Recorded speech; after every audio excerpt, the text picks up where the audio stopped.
Sebelumnya, Bapak Anies ada mengatakan tentang IPK itu perlu untuk didapatkan dengan sebaik mungkin supaya kita bisa dipanggil wawancara kerja, atau kita bisa memenuhi persyaratan untuk pendaftaran beasiswa.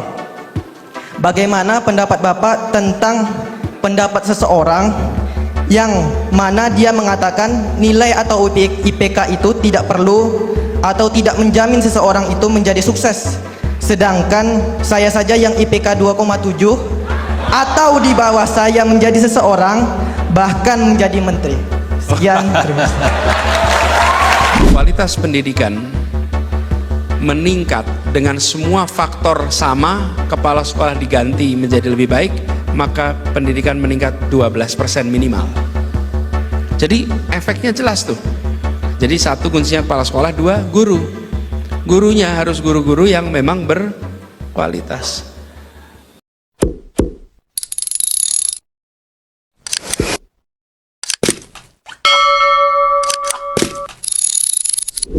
Ramai sekali rupanya ya. Jadi bagaimana menentukannya? Ada 4 orang yang akan diundang untuk memberikan respon pertanyaan. 2 putra, 2 putri. Saya mulai putri 1 dulu. Ya, 1 mbak yang di situ. Kemudian yang kedua mbak yang ini. Kemudian pakai peci belakang baju putih. Yang ketiga Anda yang keempat. Silahkan mbak.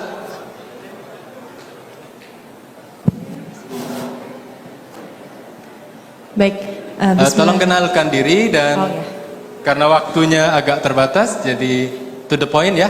Oke. Silahkan. Ya. Bismillahirrahmanirrahim. Assalamualaikum warahmatullahi wabarakatuh. Baik, sebelumnya perkenalkan, nama saya Indri. Saya berasal dari profesi psikologi UII. Saya ingin bertanya sekaligus bercerita sedikit saja. Apakah diperbolehkan? Sedikit saja. Sedikit ya. Iya. Oke. Sedikit itu berapa ya? Ini berdasarkan pengalaman saya pribadi. Saya merupakan orang yang berasal dari Jayapura, Papua.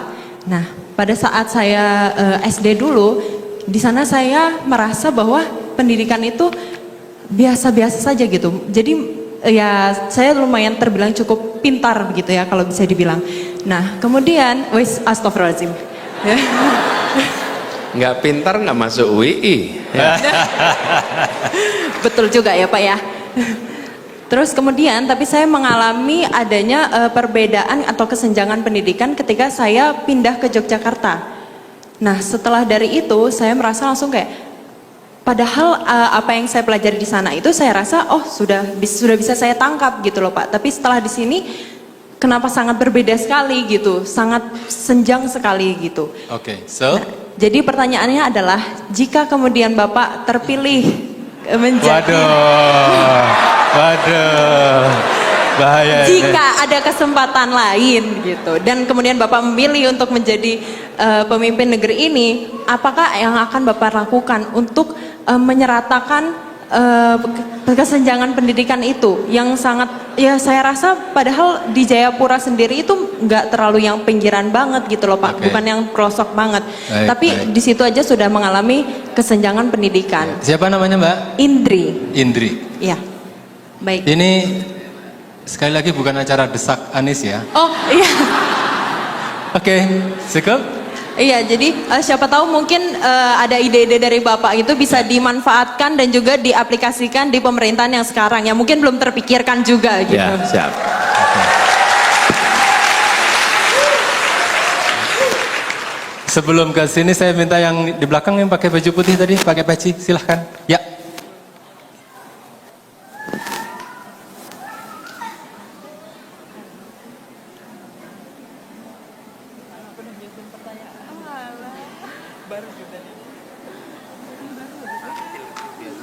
Oh ya.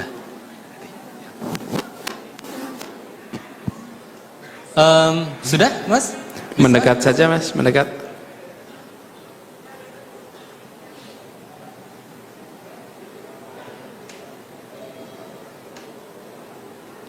Belum on? Teman panitia? Yuk. Mendekat sini, Mas.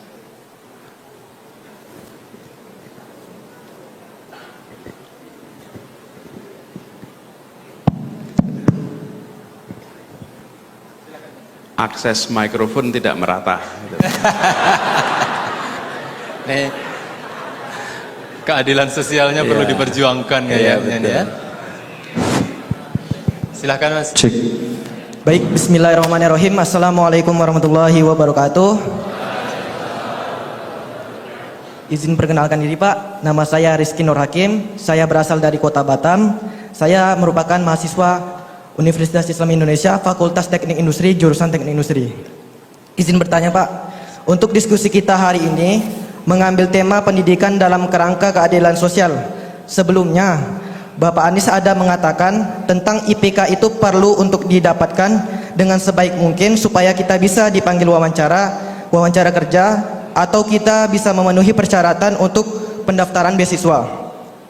Bagaimana pendapat Bapak tentang pendapat seseorang yang mana dia mengatakan nilai atau IPK itu tidak perlu atau tidak menjamin seseorang itu menjadi sukses, sedangkan saya saja yang IPK 2,7 atau di bawah saya menjadi seseorang, bahkan menjadi menteri.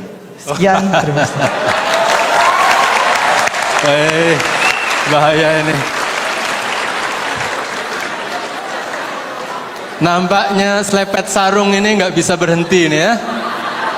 Jadi setelah tadi rasanya desak Anies, yang sekarang kemudian jadi desak selepet sarung ini kayaknya. Silahkan Mbak, sebutkan nama ya.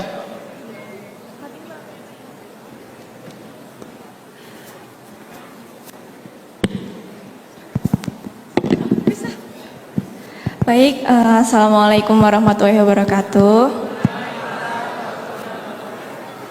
Perkenalkan, saya Alvina dari mahasiswa Magister Teknik Lingkungan UII. Yang ingin saya, sebenarnya ini intro dulu ya Pak ya. Banyak mungkin ya di sekitar kita orang-orang yang tone deaf dan dia acuh terhadap apa yang terjadi sebenarnya di Indonesia saat ini gitu. Pertanyaannya, bagaimana sih cara kita untuk mengajak orang-orang di sekitar kita berpikir lebih kritis, lebih bisa diajak untuk diskusi. Ini loh sebenarnya yang terjadi di Indonesia gitu. Karena kita juga saat ini kan hidup di Indonesia, bagaimanapun juga itu akan berpengaruh juga terhadap diri kita gitu, untuk masa depan kita, untuk anak-anak dan cucu-cucu kita di masa depan, seperti itu. Begitu Pak pertanyaannya, terima kasih. Nama? Alvina. Terima kasih Mbak Alvina. Silahkan Mas. Cek. Oke, bismillahirrahmanirrahim. Sebelumnya terima kasih Bapak atas kesempatannya. Perkenalkan, saya Bintang Fauzan dari Fakultas Bisnis Ekonomika, jurusan Analisis Keuangan. Izin bertanya. Nah, cek. Oke, seperti yang kita tahu Pak, bahwa kondisi kita saat ini di Indonesia itu sedang tidak baik. Nah, dengan banyaknya kasus yang kita lihat oleh masyarakat lihat mengenai korupsi lah, nepotisme ataupun kebijakan pemerintah yang sangat jauh daripada kebutuhan masyarakat. Nah, tetapi kita tahu bahwa para pelaku tersebut itu adalah orang-orang yang mengalami atau mengalami pendidikan yang tinggi, S2, S3, bahkan lebih dari itu mungkin. Nah, lantas pertanyaannya, apakah pendidikan yang tinggi itu malah akan membuat orang menjadi seperti itu, atau ada kesalahan pendidikan di Indonesia yang menjadikan orang menjadi seperti itu, Pak? Nah, yang kedua, Pak, pertanyaan yang kedua, dengan banyaknya kasus pada rezim kali ini yang baru berjalan 5 bulan mungkin. Nah, dan kita juga tahu ya, untuk pergantian rezim ini masih ada waktu 4 tahun lebih. Nah, mungkin itu masih sangat lama, Pak. Nah, lantas pertanyaannya, daripada menunggu atau diam saja, menurut Bapak, langkah apa sih yang bisa mahasiswa lakukan atau masyarakat pada umumnya lakukan untuk menyikapi keadaan yang ada pada saat ini? Oke. Sekian, terima kasih Pak. Saya sudah rada khawatir ini. Untung Namanya siapa? Bintang. Bintang. Untung pertanyaannya itu beloknya asik gitu ya. Kalau beloknya ke yang lain ini ada bahaya juga itu. Tapi Mas Anies, karena Mas Anies dulu kan sempat jadi menteri ya, menteri pendidikan toh. Saya minta afirmasi satu untuk teman SMA yang putri ya. Nah boleh. Siswa SMA putri ya. SMA mana nanti disebut ya. Oke.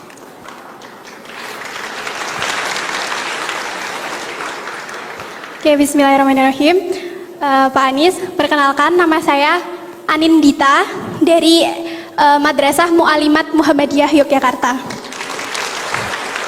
Oke, di sini saya masih kelas 11. Oke, begini pertanyaannya. Abah, bagaimana sih seharusnya? Bentar dulu kakak. Oke, bagaimana sih seharusnya?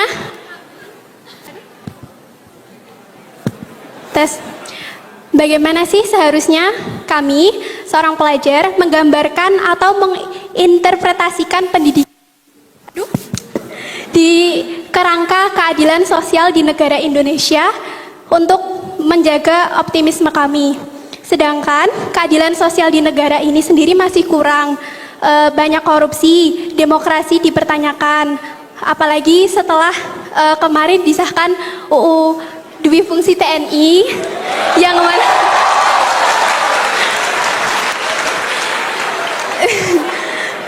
yang mana banyak ketakutan masa Orde Baru akan terjadi lagi. Apa sebaiknya yang harus kami lakukan di tengah ini semua, dan bagaimana keadilan sosial bisa ditegakkan di tengah-tengah budaya korupsi dan ancaman hilangnya demokrasi? Terima kasih.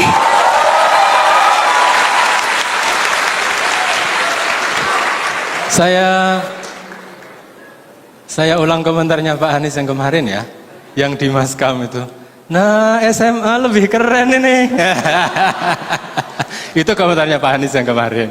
Silahkan Mas Anies ditanggapi. Anindita dari Madrasah Mu'alimat. Mu'alimat ya. Mu'alimat. Ya. Oh, Muhammadiyah.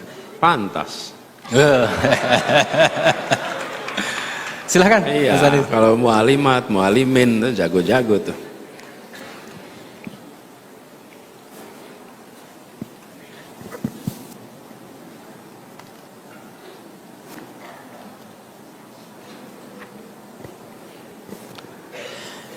Indri, rasanya Indri sudah menguasai ilmu begitu banyak ketika masih di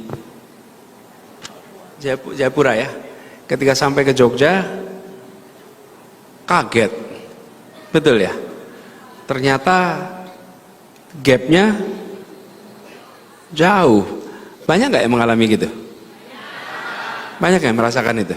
Ya, itu Anda bersyukur sudah dapat akses pendidikannya, tapi kualitasnya yang belum merata. Karena itu dari tadi saya katakan yang dibutuhkan adalah pendidikan berkualitas yang merata. Tidak cukup hanya pendidikan yang merata, tapi pendidikan berkualitas. Kuncinya di mana? Kata kuncinya ada pada guru. Dan kalau di sekolah, pada kepala sekolah. Karena itu kalau ingin pendidikan maju di sebuah daerah, sekolahnya maju, maka kepemimpinan kepala sekolahnya ditingkatkan, kompetensi gurunya ditingkatkan. Kampus, peran rektor itu sangat krusial. Kalau rektornya inovatif, rektornya aktif, rektornya penuh terobosan, kampusnya juga akan begitu. Perusahaan, kalau CEO-nya aktif, CEO-nya punya banyak terobosan, banyak gagasan, disiplin, ya perusahaannya akan maju. Sama, sekolah juga begitu. Jadi jangan pernah anggap enteng pentingnya kepala sekolah berkualitas. Karena itu pemilihan kepala sekolah jangan berdasarkan koneksi, tapi harus berdasarkan meritokrasi. Ya, kalau kepala sekolah dipilih karena dekat dengan kepala dinas, saudaranya kepala dinas, koneksi partai A, B, C, D, F, G, maka pendidikan rusak. Rusak. Pilih kepala sekolah yang memiliki kepemimpinan. Ada studinya. Kualitas pendidikan meningkat dengan semua faktor sama, kepala sekolah diganti menjadi lebih baik, maka pendidikan meningkat 12% minimal. Jadi efeknya jelas tuh. Jadi satu kuncinya kepala sekolah, dua guru. Gurunya harus guru-guru yang memang berkualitas. Kurikulum itu baik, tapi pada ujungnya yang mengajarkan kurikulum siapa? Guru. Teman-teman, suka pada mata pelajaran karena bukunya atau karena gurunya? Betul nggak? Katanya guru. Gurulah kunci. Ingat nama guru kita? Guru SD, SMP, SMA, bisa sebutkan semuanya? Paling ingat berapa? 3, 5. Yang diingat yang gimana?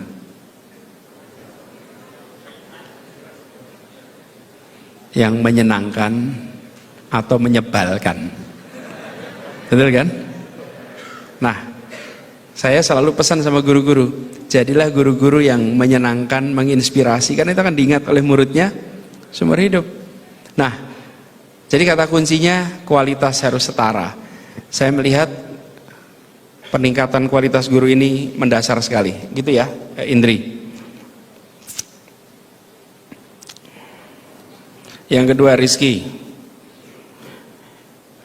IP tidak penting. IP rendah bisa jadi apa tadi?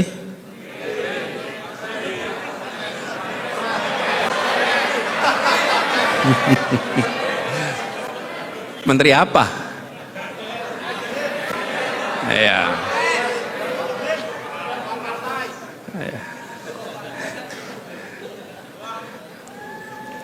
Ini jawabnya nyenggol sana sini nanti ini ya.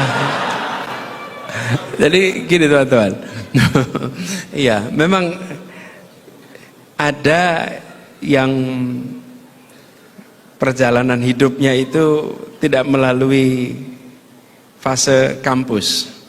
Tapi bagi teman-teman yang sudah di kampus, sudah terlanjur di kampus, maka manfaatkan di kampus ini untuk punya prestasi. Jadi salah satu alat ukurnya adalah IP. Nah, buat orang yang tidak punya koneksi, bukan anak atau keponakan seseorang,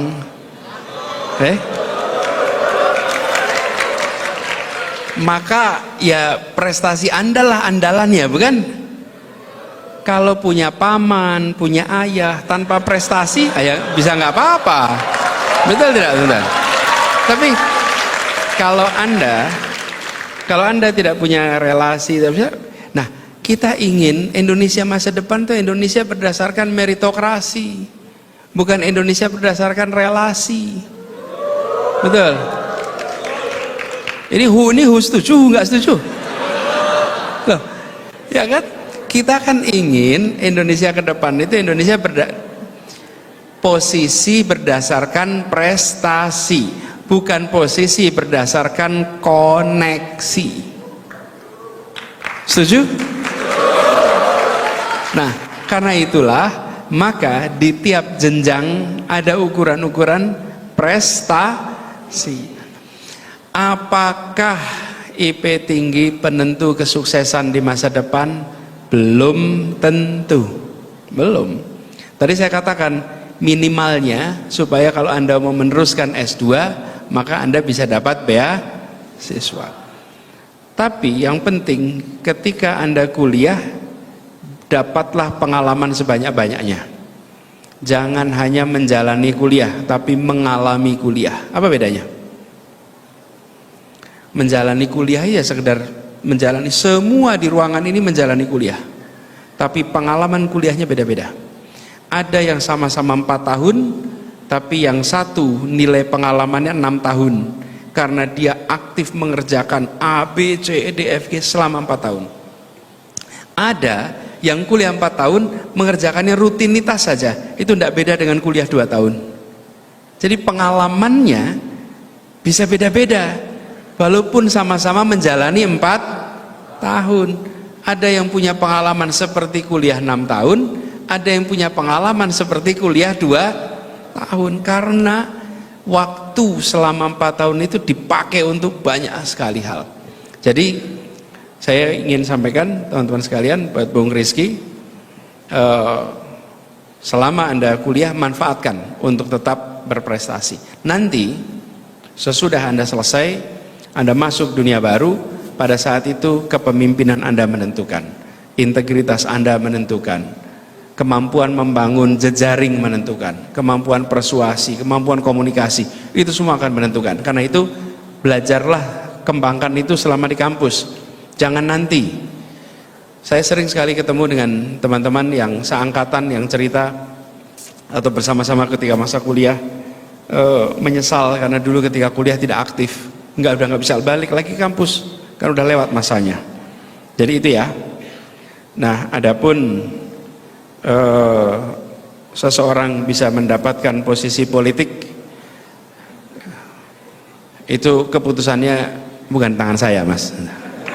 Jadi saya nggak bisa ikut nentuin tuh. Alvina, pertanyaan, bagaimana supaya kritis agar teman-teman, mana Alvina tadi? Supaya teman-teman yang lain mau kritis. Nomor 1, jangan menghakimi yang tidak kritis dengan mengatakan Anda tidak kritis, tapi ajak untuk ikut memikirkan. Banyak mungkin di antara mahasiswa yang berpandangan, buat apa saya mikirin politik? Politik itu kan jauh dari saya. Teman-teman, politik itu dekat sekali. Ketika diputuskan untuk mengalokasikan anggaran, dampaknya kepada kita semua. Kemarin ada keputusan berdampak pada semua, betul kan? Jadi ajak untuk berdiskusi, ajak tukar pikiran, tapi jangan sekali-sekali kita menunjukkan seakan-akan kita lebih dari mereka. Karena kalau sudah kita menunjukkan kita lebih, itu membuat mereka nggak akan berminat untuk terlibat lebih jauh. Dan ajak teman-teman untuk kritis itu dengan mempertanyakan yang hal-hal yang relevan. Jadi munculkan dengan kebijakan-kebijakan pendidikan, munculkan dengan kebijakan lapangan pekerjaan. Itu semua langsung nyambung pada teman-teman semua di sini, gitu ya. Bintang, udah pendidikannya tinggi, gelarnya banyak, pula korup ya.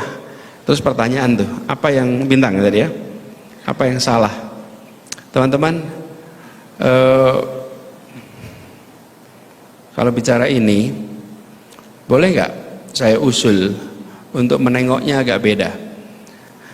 Di kampus itu materi pendidikannya beda.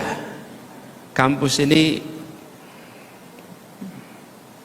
fase pendidikan tinggi, kejujuran, kerendah hatian, integritas, itu diajarkannya usia dini.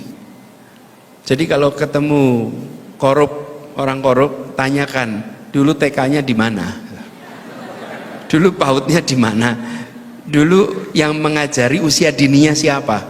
Karena pondasi itu diajarkannya di usia dini. Di usia dini itulah kita diajari, ini milik saya, ini milik Anda. Diajari tentang menyampaikan yang kita dengar dengan jujur. Ingat gak masa kecil itu? Sering bisik-bisikan, dikasih bisikan, terus diteruskan. Terus dipastikan bisikannya sama sampai di ujung. Ingat kan ngalamin? Itu lagi belajar apa sih? Kejujuran. Lagi belajar fokus. Nah, ini yang sering luput dari perhatian kita. Kadang-kadang di keluarga tidak memperhatikan soal integritas dan korupsi itu. Tapi contoh, naik mobil, bapak, ibu, anak, diberhentiin polisi. karena melanggar rambu lalu lintas. Polisinya belum sampai, si bapak udah ngomong sama ibu, bu, buka dompetnya bu, siapin. Terus ketika STNK diserahkan, di dalam STNK-nya diselipin uang. Yang buka terima uangnya. Apa yang terjadi? Si bapak ini sedang mengajarkan kepada seluruh keluarganya bahwa nyogok itu boleh. Ini polisinya belum minta dan tidak minta, polisinya baru mau datang, sudah disiapin semuanya. Satu mobil semuanya mendapatkan pendidikan dari orang tuanya bahwa nyogok itu boleh. Nah, kita beramai-ramai mempraktekkan itu seakan-akan itu normal. Ini yang harus diubah. Di usia apa? Di usia dini. Karena itu menurut saya penting sekali. Nah, di kampus bagaimana? Karena itu usia dini, kampus harus membantu dengan ada program-program, kegiatan-kegiatan menyadarkan tentang apa praktek korupsi, seperti apa praktek korupsi. Kenapa? Karena banyak anak-anak kita tumbuh dalam suasana yang terbiasa dengan ekosistem yang koruptif. Dulu Pak Rektor, waktu kami bertugas, kami itu menjadikan mata kuliah anti korupsi sebagai mata kuliah wajib, MKDU. Dengan mata kuliah wajib, setiap anak diajarkan. Apa yang terjadi? Banyak mahasiswa yang tidak sadar hal yang dianggap normal adalah praktek korupsi. Jadi saya melihat itu sebagai salah satu hal mendasar ya, yang barangkali perlu kita kerjakan.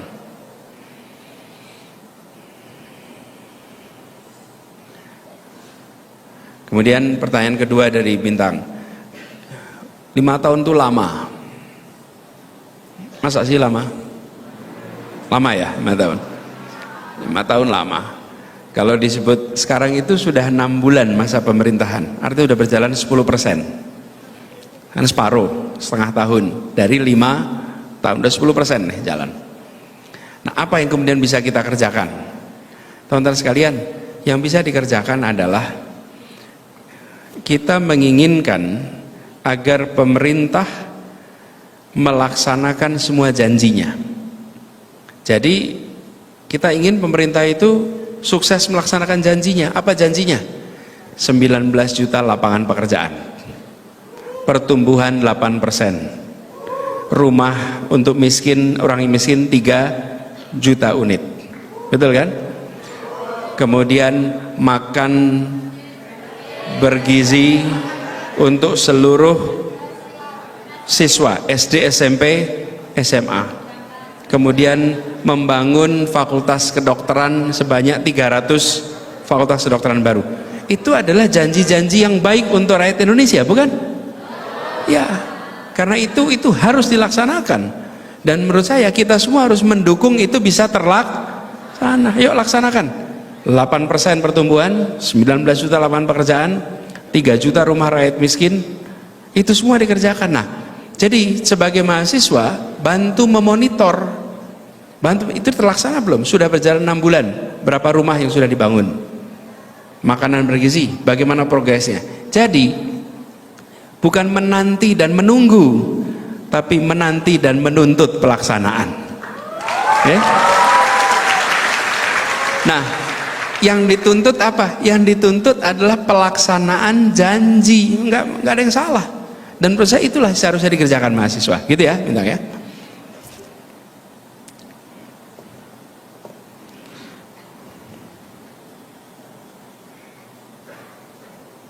Ini yang kelas 11 tadi nih.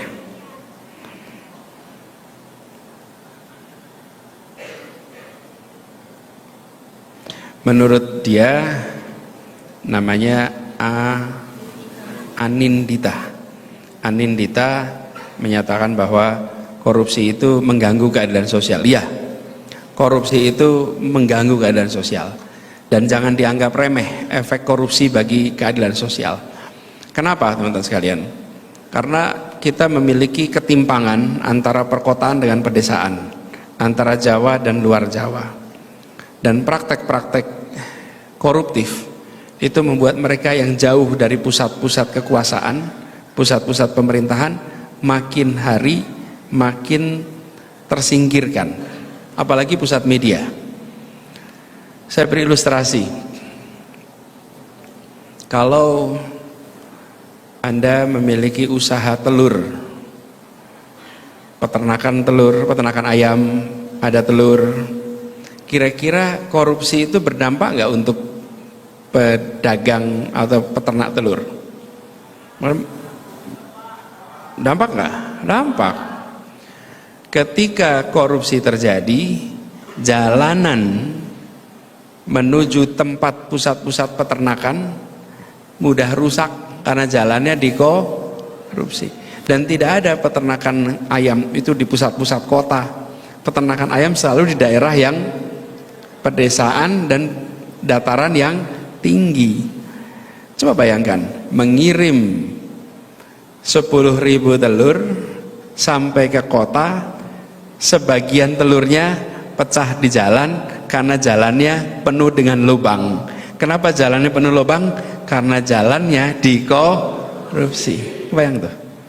Jadi yang disebut sebagai efek korupsi itu menjalar kemana-mana, dan itu membuat ketimpangan menjadi makin besar. Ini ilustrasi kecil saja. Nah, kita seringkali menganggap praktek korupsi itu seperti jauh. Tidak, praktek korupsi itu dampaknya dekat sekali dengan kita. Karena itulah setuju yang Anda katakan tadi, bahwa ini mengganggu keadilan sosial. Karena itu perang korupsi itu harus diseriusi. Dan kita harus serius soal ini. Jangan sampai praktek-praktek korupsi itu dibiarkan melenggang begitu saja. Pencegahannya juga penting. Tapi juga jangan sampai orang tidak bersalah dituduh korupsi. Ya kan? Nah, itu lain lagi tuh. Nanti ada pengacara di sini yang bisa cerita nih. Nah, Pak Ari dan Pak Sugito ini pengacara yang berdekat sekali itu dengan peristiwa-peristiwa seperti ini. Jadi teman-teman sekalian, kita jaga itu. Itu ya komentar untuk 4 orang tadi. Makasih. 5 orang. Baik.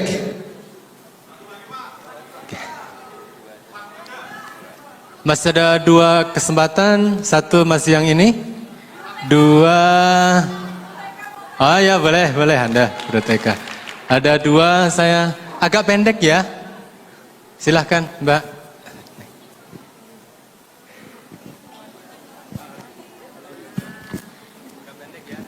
Assalamualaikum warahmatullahi wabarakatuh. Hidup mahasiswa. Saya mantan mahasiswa, Pak. Jadi dulu pernah di kampusnya ibunya Bapak Anies Baswedan di kampus Universitas Negeri Yogyakarta, jurusan kebijakan pendidikan. Maka dari itu saya setelah lulus dari S1 langsung buat sekolah, Pak. Alhamdulillah. Pendidikan itu ada 3 ya, Pak. Pendidikan formal, pendidikan informal, dan pendidikan non formal. Saya mengambil ranah di pendidikan non formal, Pak, yang berkutat di kemasyarakatan, yang tidak terlalu banyak keruwetan administrasi.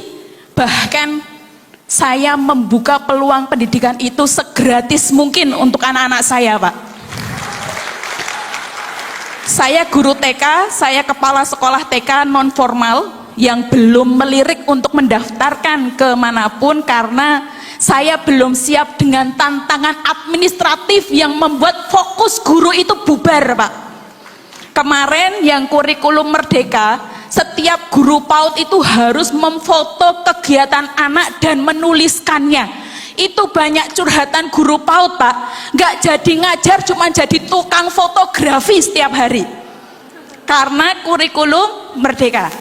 Nah, pertanyaan saya, kalau memang pendidikan anak usia dini adalah hal yang paling penting dalam mendidik karakter, maka sebenarnya pendidikan itu harus bagaimana dengan beban-beban administratif. Sepakat nggak ini yang guru-guru? Iya, terlalu banyak beban administratif itu membuat kita hilang fokus mengajarnya, Bapak. Dan mohon maaf, guru PAUD itu gajinya tidak besar. paling besar itu 500.000, paling kecil 250.000. Bagaimana bisa mendidik karakter ketika guru TK-nya saja tidak disejahterakan? Mohon pencerahannya ketika Pak Anies nanti insya Allah 5 tahun jadi presiden. Sepakat jadi presiden Pak Anies? Nama Nur Latifah Pak, dari Imogiri, Bantul.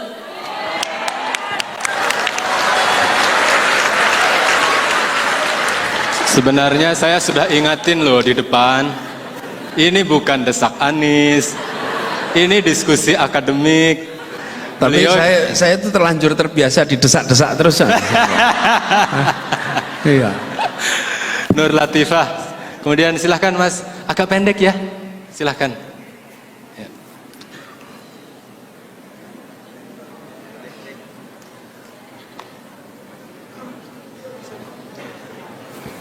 Cek cek. Bismillahirrahmanirrahim. Assalamualaikum warahmatullahi wabarakatuh. Perkenalkan Pak Anies, saya Aski dari Fakultas Ilmu Budaya UGM. Aski.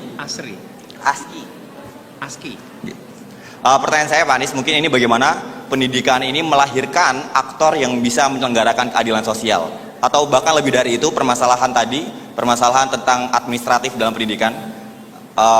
Pak Anies sering mengatakan seperti ini. Dekatkan mikrofonnya. Pak Anies sering mengatakan seperti ini. Pendidikan itu orientasinya tidak hanya pekerjaan, orientasinya tidak hanya kerja-kerja di korporasi atau apapun itu, tapi peserta didik juga harus bisa mempunyai misi, tujuan, gagasan untuk berkiprah di masyarakat kelak. Agar apa? Agar nanti mereka tidak menjajakan atau bahasa kasarnya melacurkan keilmuannya itu kepada siapa yang membayar paling tinggi, termasuk untuk menindas bangsanya sendiri. Kemudian pertanyaan saya gini Pak, tapi masalahnya sektor yang seharusnya bisa menerima misi kita, tujuan kita, gagasan kita, ya which is itu pemerintah, itu justru menggerus idealisme kita Pak. Tadi kalau misal Bapak bilang, oke, kita anak muda harus bersaing dengan kompetensi, tapi apakah kita bersaing dengan orang yang punya kompetensi? Atau jangan-jangan kita bersaing dengan orang-orang yang punya kroni?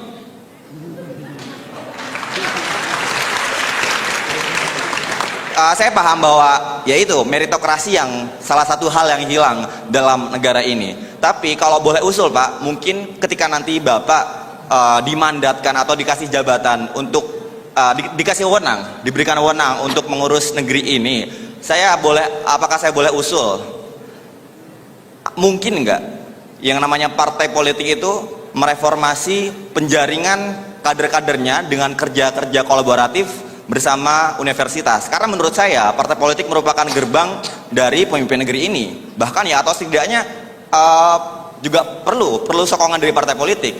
Maka menurut saya itu root case-nya itu Pak. Bagaimana menurut Bapak?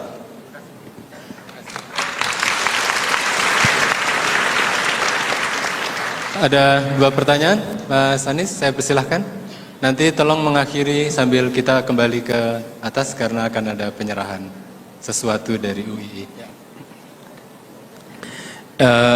Bu Latifah, udah berapa tahun ngajar Bu? 2019. Dulu dari UNY. Perhatikan deh, guru TK itu guru paling ekspresif.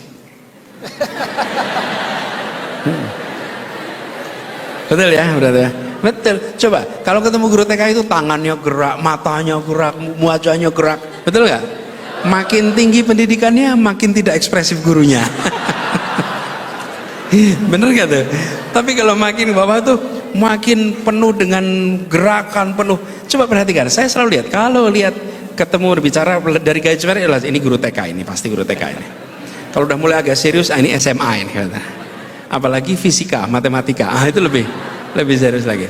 Tapi teman-teman guru TK itu guru ekspresif, dan guru yang paling banyak diingat adalah guru TK. Rata-rata kita semua masih ingat guru TK kita. Dan Bu, dengan segala tantangannya, menurut saya ini yang justru paling besar harus direform. Kita harus mengubah pandangan. Jangan pernah anggap TK itu tidak penting. TK itu paling penting. Paling penting. Ini bukan kata Anies. Bukan. yang mengatakan ini mendapatkan hadiah Nobel, nggak main-main loh. Hadiah Nobel namanya James Heckman.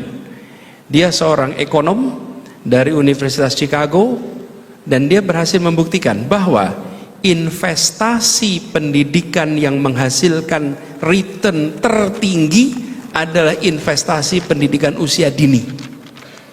Sementara kita selalu berpandangan umumnya bahwa pendidikan itu yang di tengah atau yang di atas itu yang returnnya terbesar. Bukan. Paling besar returnnya adalah pendidikan dini, pra-SD. Pra-SD. Jadi kita harus mengubah. Nah, sementara anggaran paling kecil diberikan adalah untuk pra-SD, TK. Gajinya paling kecil, perhatiannya paling sedikit. 97% TK di Indonesia adalah swasta. Pemerintah hanya punya 3%. Artinya apa? Pemerintah nggak menganggap ini penting. Padahal paling penting. Di mana itu sebetulnya? 1 TK, 2 orang tua. Parenting. Penting sekali. Dulu ketika saya bertugas di kementerian, Pak Rektor, kami bikin Direktorat Pendidikan Orang Tua. Supaya apa? Supaya orang tua dikasih bekal mendidik anak. Karena pendidik terpenting adalah orang tua dan pendidik paling tidak tersiapkan adalah orang tua. Nah, nggak ada yang menyiapkan. Kami buat itu. Tapi untuk membuat itu, waduh, bertarungnya panjang. Berdebat dengan berbagai kementerian, terutama Kementerian Perencanaan, Kementerian Keuangan. Karena itu alatnya pos anggaran yang besar. Karena direktorat levelnya. Direktorat itu eselon 2. Nah, jadi barangnya berjalan. Tujuannya apa? Tujuannya adalah untuk memberikan materi pendidikan pada orang tua. Karena pendidikan terpenting itu di sini. Pra-TK, pra-SD. Jadi Ibu Latifah yang Ibu kerjakan itu adalah fase pendidikan terpenting. Fase pendidikan yang dampaknya seumur hidup. Ada banyak buku yang bisa membuktikan ini selain tadi Nobel. Cuman kalau Nobel itu, kenapa saya katakan Nobel itu penting? Kalau buku itu referensi saja, tapi kalau sudah Nobel itu artinya diakui sebagai sebuah kebaruan di dalam ilmu. Dan ini terkait dengan itu tadi. Cuman direktorat itu, Pak, sayang di reshuffle hilang juga direktoratnya, Pak. Jadi sekarang udah nggak ada itu direktorat pendidikan orang tua. Mudah-mudahan nanti pemerintahan berikutnya bisa ada lagi pendidikan orang tua, ya. Jadi Bu Latifah, soal beban administrasi bukan hanya guru TK, Bu, sampai dosen juga kebebanan administrasi. Betul ya, Pak Rektor? Terlalu banyak urusan administrasi itu. Sudah terlalu banyak. Pertanyaannya, memang dibaca? Memang dikerjakan? Itu menurut saya sudah harus ada reformasi serius soal beban administrasi ini. Kita senang sekali memberikan tugas pada orang lain, bukan pada diri sendiri. Jadi ini reformasi, Bu, yang harus dikerjakan supaya beban administrasi sampai dosen. Nanti apalagi kalau sudah mau kampus juga merasakan, kalau sudah mau akreditasi, kalau sudah mau ada assessment, waduh, itu segala macam kebutuhan administrasi itu luar biasa. Sudah saatnya kita fokus pada delivery, pada kualitas, bukan administrasi dan formalitas, ya. Makasih, Bu. Aski.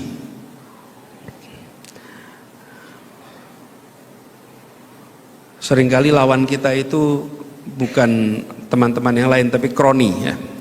Udah pernah, Mas? Ya, tapi jangan berhenti dan jangan mengalah. Kita semua harus sadar bahwa ini kondisi kita hari ini. Kita prihatin dengan kondisi ini. Karena itu kalau boleh saya usul ke depan, yang harus jadi fokus bagi bangsa kita adalah meritokrasi. Di kampus meritokrasi, di kelas meritokrasi. Saya beri contoh. Pernah satu ketika Kementerian Luar Negeri itu punya sekolah diplomat. Lupa saya namanya, sekolah diplomat itu di Kementerian Luar Negeri. Itu terjadi berkali-kali, anak pejabat tinggi dari Kemlu daftar tidak lolos, nggak lolos masuk ke situ. padahal bisa 2 bahasa bahkan lebih, dan bapaknya adalah pejabat tinggi di Kemlu. Tapi apa yang terjadi? Orang di Kemlu itu bangga, bukan bangga karena atasannya nggak lolos, bukan, bangga karena di tempat ini ada meritokrasi, dan yang masuk ke dalam itu juga merasa saya lulus beneran nih, bukan karena koneksi. Itu harus dikembalikan, bukan hanya di satu kementerian, tapi di seluruh kementerian yang ada di Republik ini. Jadi ada perasaan kita ini berdasarkan prestasi. Nah, kalau kita menemukan praktek-praktek seperti itu, laporkan saja, minimal laporkan lewat sosial media. Karena praktek-praktek seperti ini kalau dibiarkan, dia akan melanggeng, harus dilawan, jangan dibiarkan. Jangan biarkan koneksi mengalahkan prestasi, karena itu merusak masa depan kita, seluruh bangsa kita. Jadi Bung Aski, kalau Anda ketemu itu, ungkapkan, lawan. Dan yang kedua, kader dengan kampus. Nah, itu ide bagus tuh. Kalau partai-partai mau kerja sama kampus untuk membuat program-program bagi kader-kadernya, terutama untuk membekali bagaimana tata kelola yang benar, yang baik, supaya partai-partai kita juga bisa benar dan baik. Saya tanya nih di sini, siapa yang kepengen jadi aktivis partai? Wah, ada. Ini problem, teman-teman. Ini tantangan kita. Siapa yang nanti mau masuk politik? 1, 2, woi, ayo ngacung lagi masuk politik. Oke, alhamdulillah banyak. Ini yang perempuan banyak masuk politik. Ya, kita ini kadang-kadang menganggap jangan masuk politik lah, gitu. Repot. Kalau pandangannya begini, bila ada orang bermasalah masuk ke politik dibiarkan, tapi bila ada orang tak bermasalah masuk politik dipermasalahkan. Nah, ini kita ketukar, gitu. Harusnya kalau ada orang baik masuk politik didukung. Nah, mudah-mudahan yang di sini adalah orang-orang baik yang insya Allah nanti masuk politik. Tepuk tangan buat yang mau masuk politik nih.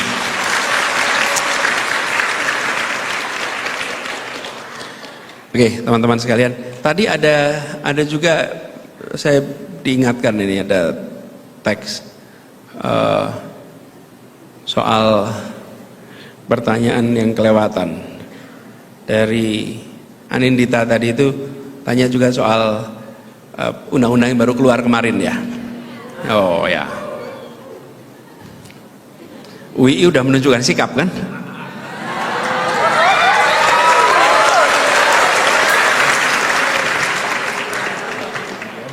Ya, jadi memang begini teman-teman sekalian, sebuah undang-undang apabila sudah berjalan lebih dari 2 dekade, maka logis bila dilakukan revisi.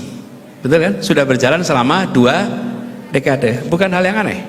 Termasuk undang-undang tentang Tentara Nasional Indonesia. Nah, tapi perlu dipastikan bahwa revisi itu benar-benar membawa perbaikan atau justru membuka ruang bagi tantangan baru, justru menimbulkan problem baru. Ini pertanyaannya.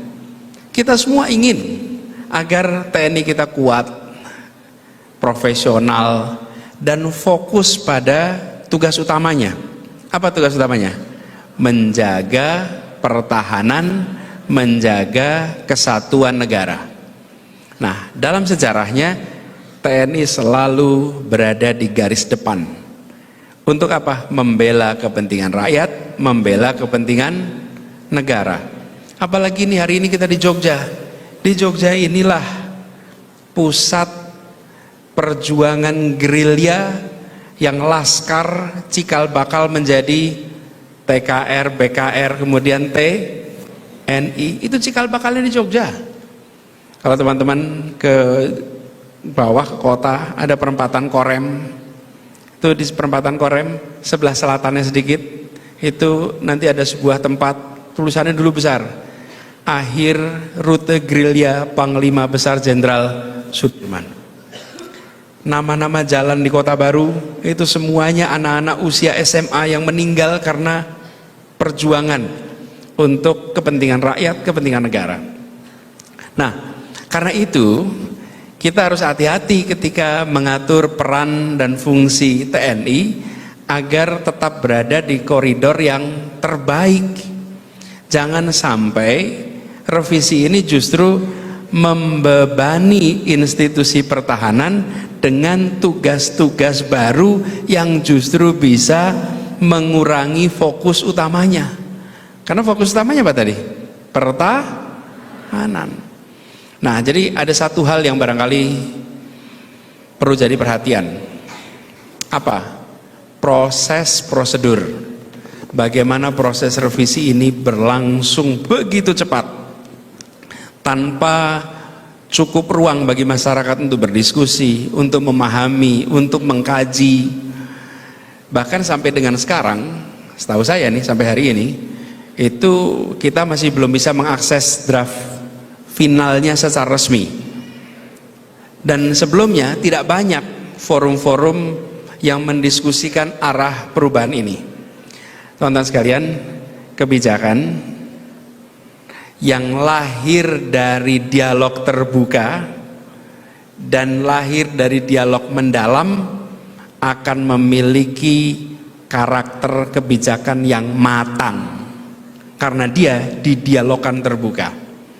Nah, jika urusan sebesar ini diputuskan secara terburu-buru, maka boleh kita khawatir bahwa dampaknya tidak maksimal, bahkan mungkin justru tidak berdampak baik bagi TNI sendiri, apalagi bagi negara.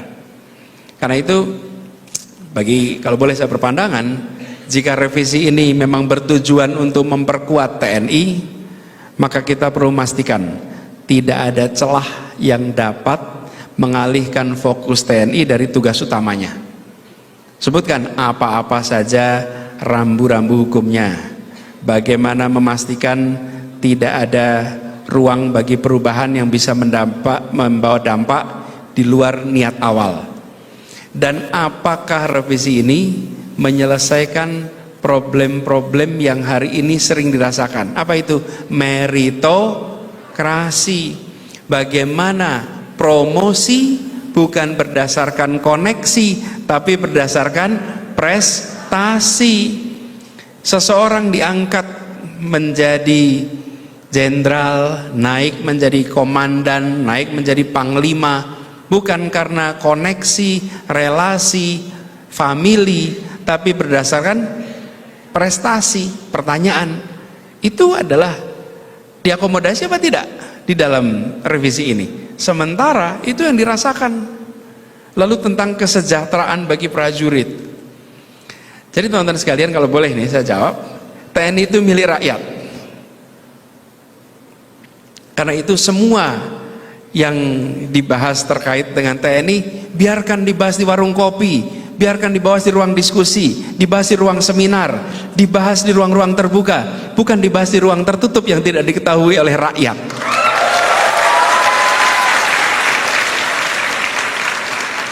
Karena kenapa? Tidak ada rakyat yang tidak suka pada TNI. Rakyat itu mencintai TNI, dan rakyat menginginkan TNI yang profesional, yang berpihak kepada rakyat. Karena TNI itu milik rakyat, biarlah dia dibicarakan oleh rakyat. Toh yang membicarakan itu rakyat Indonesia sendiri yang memiliki TNI. TNI itu milik kita semua. Dan rasa kepemilikan itu juga yang membuat kita ingin dibahas secara terbuka. Ini milik kita.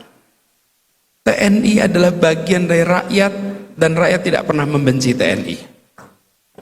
Kalau kita ingat pesan Bung Karno pernah mengatakan, angkatan perang harus bisa menjaga netralitasnya dalam politik.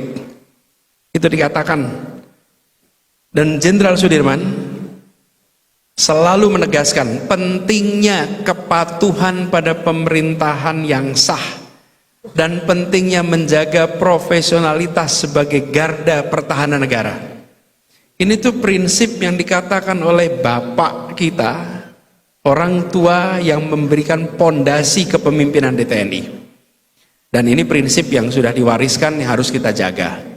Jadi kalau Indonesia sekarang ini sudah menempuh perjalanan panjang dalam menjaga kemudian demokrasi, maka revisi Undang-Undang TNI ini sebaiknya dipandang bukan sekedar semata-mata sebagai kebijakan hukum, tapi sebagai bagian dari ikhtiar panjang kita dalam membangun negara yang kuat, yang stabil, yang tetap berpegang pada prinsip-prinsip demokrasi dan tidak justru mengkhianati prinsip-prinsip demokrasi.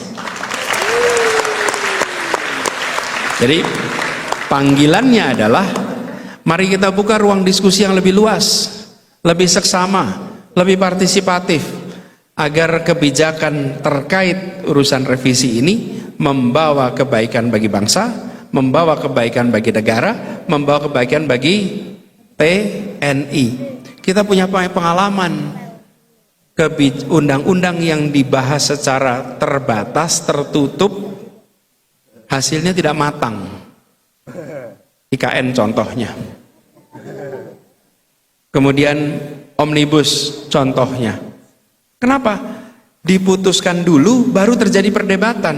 Tidak, biarkan ini menjadi milik rakyat yang dibahas di mana-mana. Toh ini adalah milik kita semua. Itu pandangan saya terkait dengan revisi undang-undang, gitu ya. Jadi teman-teman sekalian, terima kasih sudah bersama-sama di sini.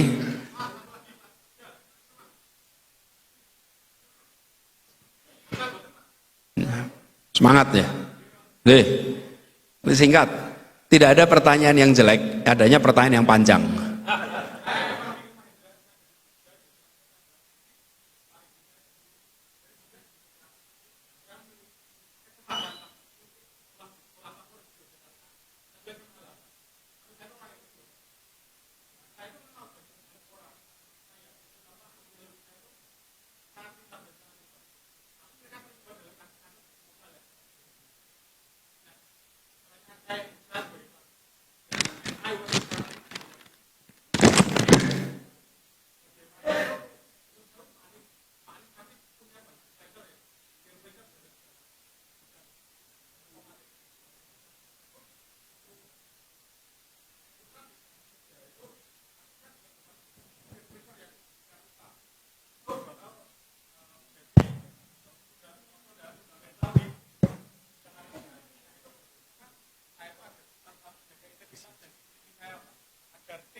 Orang-orang yang sedang berada di pemerintahan seperti ini, kurang lebih seperti itu, Pak. Terima kasih banyak. Matur.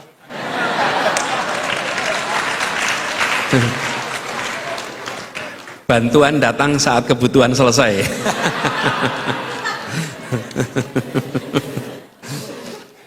Namanya siapa, Mas? Panggilan? Evan.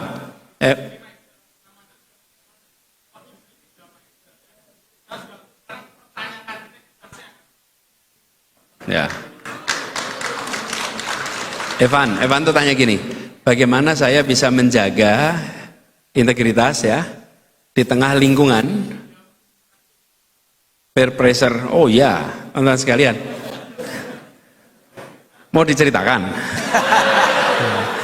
Iya, banyak lah. Kita semua akan menghadapi. Tapi gini teman-teman, bagaimana menghadapi? Kita tidak pernah berada dalam situasi ideal sepanjang waktu, nggak pernah. Kadang-kadang kita ideal, kadang-kadang tidak ideal. Tidak ideal itu apa sih? Kita ketemu dengan dilema mengambil keputusan. Mengambil keputusan ya. Kalau lingkungan kita seperti ini. Nah, di situ menurut saya yang paling penting, bersatu, sadari Anda punya nilai. Jadi Bung Evan, sadari Anda punya nilai. Nilai Anda apa? Pegang itu nilai itu. Apakah dalam perjalanan Anda selalu konsisten menjaga nilai itu? Belum tentu. Kadang-kadang Anda dipaksa oleh kondisi untuk kompromi. Tapi kalau orang yang punya nilai itu seperti punya rute jalan. Ketika dia dipaksa untuk menyimpang, dia tahu kapan harus kembali dan bagaimana kembali karena punya nilai. Tapi kalau tidak punya nilai, pas nyimpang terus. Kenapa? Karena tidak merasa ada penyimpangan.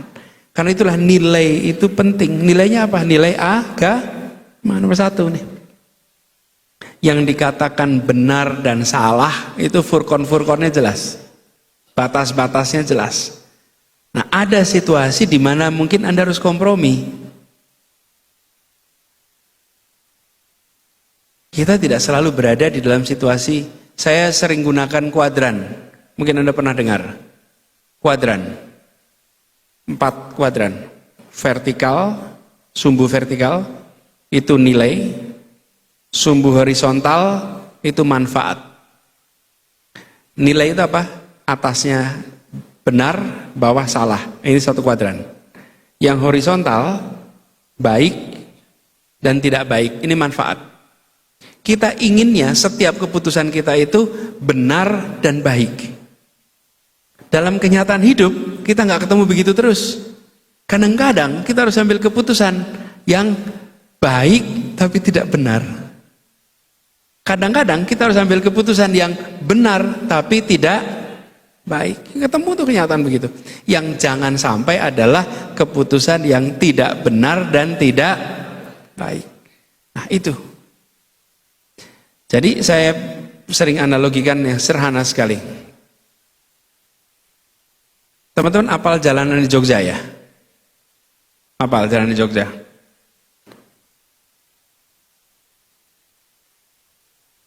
Tahu rumah sakit Bethesda? Tahu. Depannya jalannya 1 arah atau 2 arah? 1 arah. 1 arah ya jalannya ya? 1 arah terus sampai perempatan apa? Hah? Perempatan Gramedia. Kalau dulu namanya Korem. Itu perempatan Gramedia. Kalau ada sebuah kecelakaan, itu namanya Jalan Jenderal Sudirman ya. Ada kecelakaan di situ, parah. Anda mau bawa ke rumah sakit terdekatnya Bethesda. Terus begitu kejadian Anda harus ambil keputusan. Pakai mobil bawa ke Bethesda, paling dekat adalah melawan arus karena jalannya 1 arah. Oke? Itu tidak benar tapi baik. Atau Anda lakukan yang benar, Anda muter ke kiri dosono, muter di dosono terus ke Klitren, nanti Klitren balik lagi muter. Itu adalah benar tapi tidak baik. Pilih yang mana? Itu yang saya maksud dengan dilema. Kadang-kadang kita harus melakukan sebentar nih. Ini saya ambil keputusan ini benar, tapi tidak baik. Pas sudah sampai sana, Mas telat 3 menit, selesai. Atau Anda lawan arus, tidak benar. Dalam saya setiap kali ketemu dengan dilema itu saya harus ambil keputusan nih. Woi, apalagi zaman COVID. Saya pakai kuadran itu. Ini saya lagi dari kuadran mana nih dalam situasi ini? Karena sering sekali saya harus ambil keputusan. Di mana konsekuensi keputusan itu pada nyawa? Konsekuensi itu pada perekonomian. Wih, sering sekali. Tekanan dari pemerintah pusat ada, tekanan republik ada. Nah, itu sebabnya kalau kita punya pegangan seperti ini, maka kita punya pegangan nilai dalam mengambil keputusan minimal bisa menjelaskan. Biasanya bisa menjelaskan. Jadi ketika 2 kuadran itu benar tapi tidak baik, tidak benar tapi baik, itu pakai perdebatan. Kalau benar dan baik tidak ada yang berdebat dengan Anda. Tidak ada yang berdebat. Tapi itu adanya di dunia yang utopis, yang segalanya serba benar dan baik. Terbayang kan? Jadi jadilah seseorang yang memiliki idealisme, tapi juga realistis dengan keadaan. Kalau itu bisa dikerjakan, insya Allah Anda bisa melewati semua tantangan yang Anda hadapi di perjalanan ke depan. Ya, oke. Terima kasih.